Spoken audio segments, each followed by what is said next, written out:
Welcome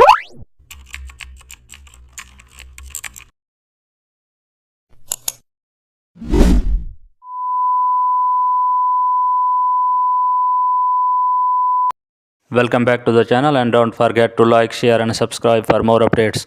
Today we are diving into an exciting tutorial how 3D border using multiple strokes.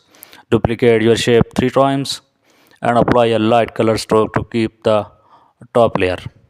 Use a medium tone for the second layer and add a darker stroke to the third. Align all 3 layers perfectly. Now reduce fill of the top 1 to 0. You will get layered 3D border effect, and also add drop shadows for realism. Play with different strokes, thickness. It gives illusion for light and depth. This trick works for icons and buttons. Combine with subtle textures for more realism. Save the layer style for future projects. Every layer plays its role in depth creation. The